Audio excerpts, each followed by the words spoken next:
Olá, eu sou Fabrício Correia e você está sintonizado no SBT, TH+, afiliada para o Vale do Paraíba, Litoral Norte, Serra da Mantiqueira e algumas cidades do Alto Tietê.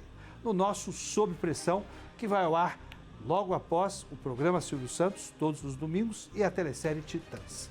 No programa de hoje eu recebo um dos grandes nomes da música e da televisão brasileira, Chico Oliveira, que por quase 20 anos esteve com Jô Soares no Sexteto do Jô. Fique comigo.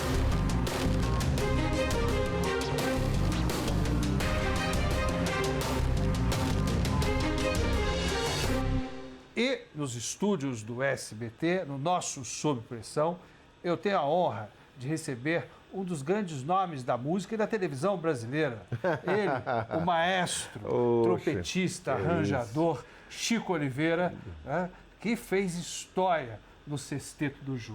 Chico, seja muito bem-vindo aos nossos estúdios do SBT. Eu que agradeço. Tá vendo como é bom ter amigo? Amigo como esse, né? Que levanta a bola da gente, que bota tapete vermelho. Eu só registro a verdade. Então, eu e outra coisa, porque a partir de agora você está sob pressão. Ixi, agora, hein? Que medo, ó.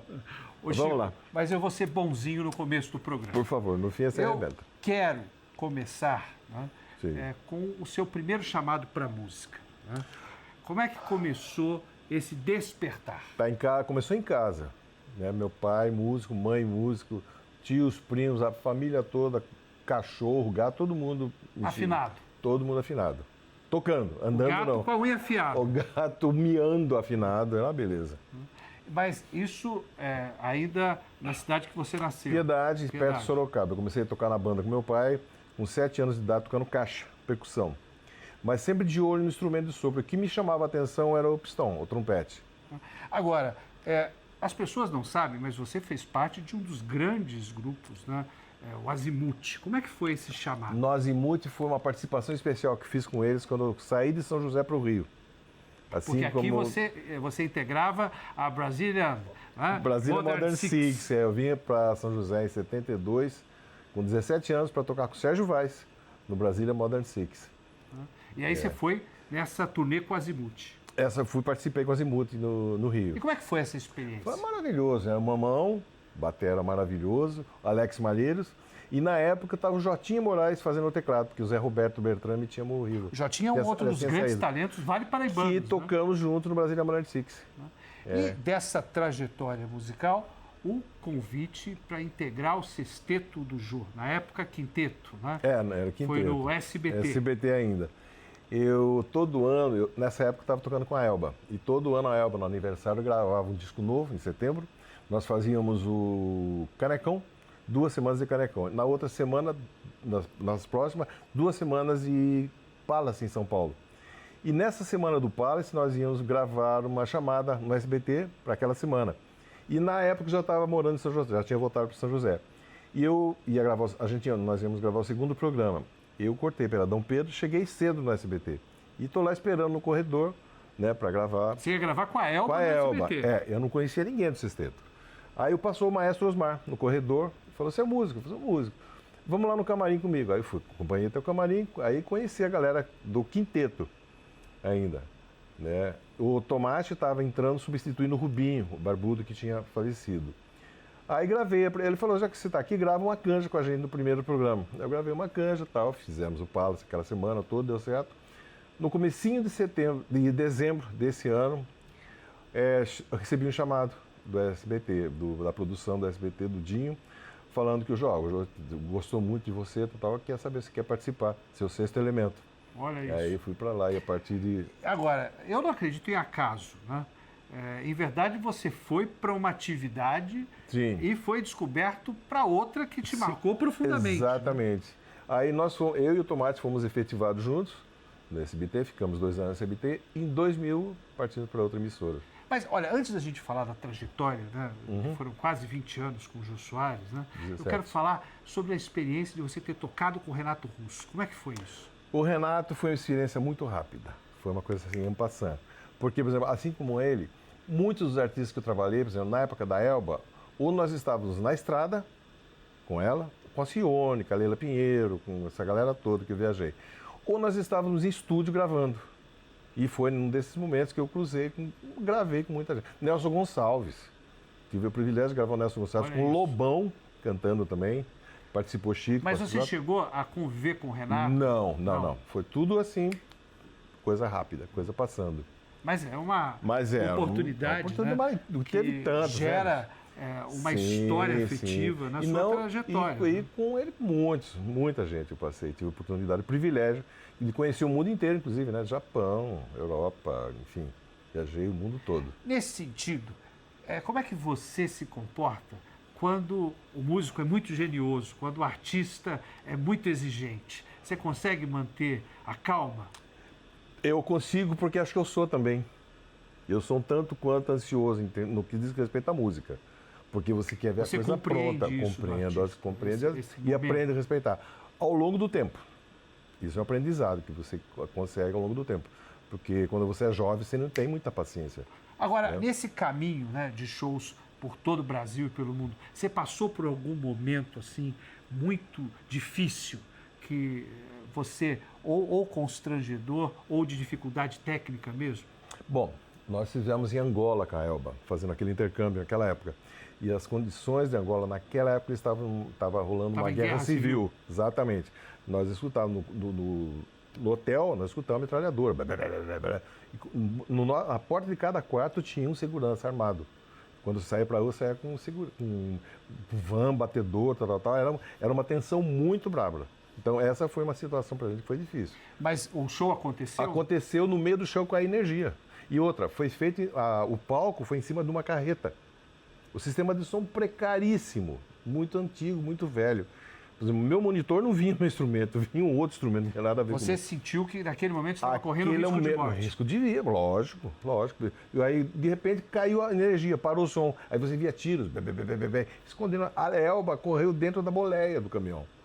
Então, essa convivência com a Elba, ela ainda perdura? Você tem falado com ela? Sim, minha amiga querida, Alcione, querida. Alcione, estive agora com ela na exposição do Museu das Favelas em São Paulo, uma grande homenagem a Alcione. A Marrom é maravilhosa, nossa, saí, corria assim o risco. Às vezes eu saía do emprego, saía da Elba, por exemplo. Aí eu ligava para ela, Marrom, tô na rua. Ô, meu trompete, vem pra cá. Ela me recebia sempre, você é uma querida, nossa. Nós vamos para um rápido intervalo comercial e eu volto em seguida com Chico Oliveira, Sob Pressão, aqui no SBT.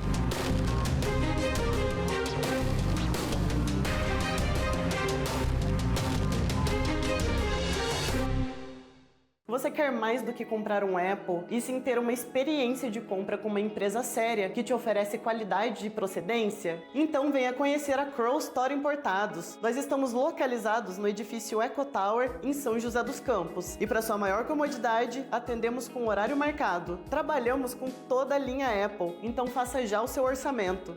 Crow Store Importados, a sua escolha segura.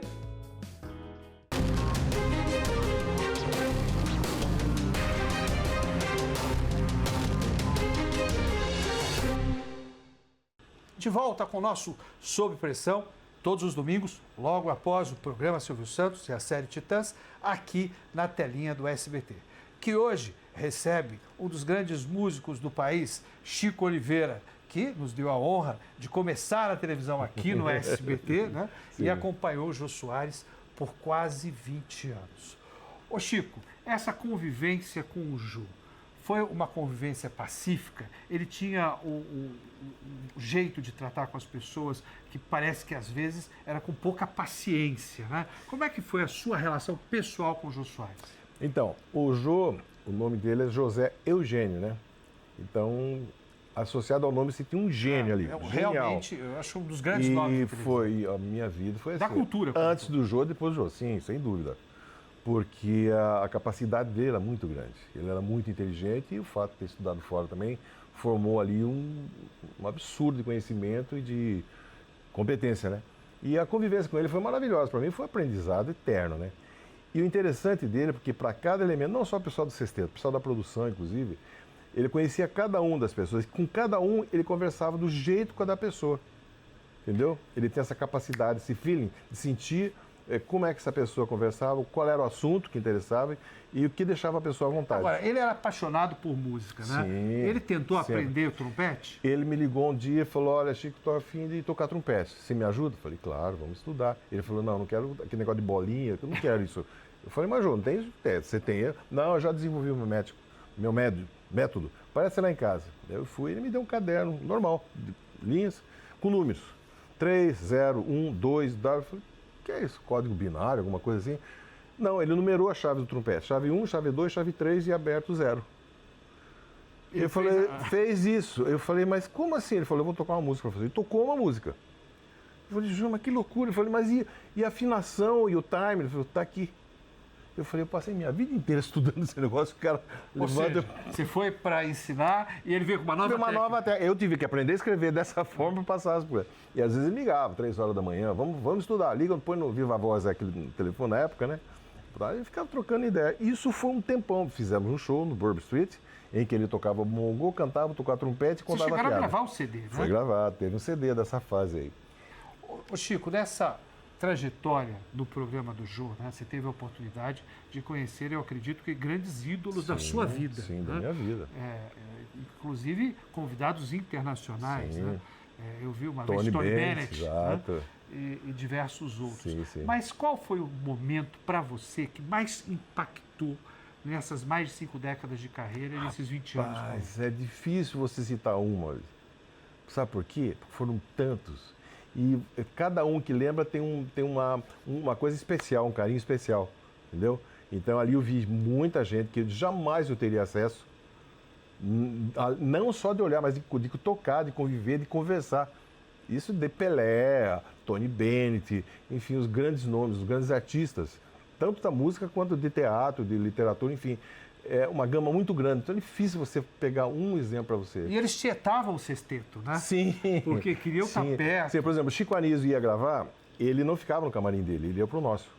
Que aí rolava história, piada, brincadeira, a Gildo, mesma coisa, essa galera toda. Que o nosso camarim era festa. Então lá você tinha o frigobar, você tomava o negócio, conversava, café, ia, tomando banho, vamos. Era uma festa o nosso camarim. Então a pessoa não ficava no camarim sozinha, ia pro nosso. E o que a gente viu durante a trajetória do sexteto e do próprio programa do Jô era uma mudança significativa de papéis, né? Sim. Você era chamado, né, obviamente que com um músico de excelência, mas para diversas interpretações humorísticas. Sim, né? Como drag queen. Como é que você lidava drag com queen, isso? Cara. Eu fui vestido de drag queen, de Xuxa, de Xuxete lá, como é que é? As Paquitas. As Paquitas. De Homem-Aranha. E botei ovo, inclusive, no programa, vestido de galinha. Enfim, essas coisas que até então eu me sentia, não, eu sou músico lá. Não, eu tive que me transformar. Agora, isso reverberava diretamente no público, né? Com certeza. Você, quando saía às ruas, quando sai às ruas ainda, é muito lembrado? Muito lembrado. Ontem estava comprando remédio na farmácia, chegou um cara tão simpático, mas é sempre simpático, é sempre agradável, sabe? Chegou um cara, olha, eu te conheço. Quando eu saía da faculdade, assim, eu deitava uns colchões com a minha irmã, ficava assistindo você até dormir, né? Até chegar a hora de dormir. Isso a gente o tempo todo. É muito carinhoso. Ô Chico, o nosso programa aqui é rápido. A gente já está indo para o final do programa. Antes da gente falar sobre a sua atividade atual, eu quero falar um grande ensinamento que o Jô Soares deixou para você. Ah, rapaz. Disciplina, tá? Gentileza, paciência e dedicação. Isso aí ensinou nessa trajetória musical, eu recentemente estive com você no palco do Teatro Colina, se apresentando por todo o Brasil. Isso, foi. Hoje você continua nessa maratona de eventos, fazendo shows. Todo final de semana, viajando direto, Brasil inteiro. E eu, normalmente, quando eu não vou com a minha banda, que eu tenho trio, né? E eu como tal maneira, e toco com bandas locais. Por exemplo, Recife, eu toco uma banda que é de lá. Maranhão, outra banda. Minas, outra banda. Pessoas locais. E você encontra grandes músicos nesse país. E é sempre um aprendizado. Queria agradecer demais a sua presença nos estúdios do SBT e desejar muito sucesso na sua trajetória, porque esse sucesso reverbera em nós, que ouvimos uma boa música. E eu que tenho a agradecer, porque você sempre é carinhoso, sempre me chama, eu fico honrado com você. E precisando, estou às suas ordens, tá Olha, bom? Sucesso pro programa, Passou sob pressão, hein? E a gente se vê no próximo domingo. Até lá. Um abraço.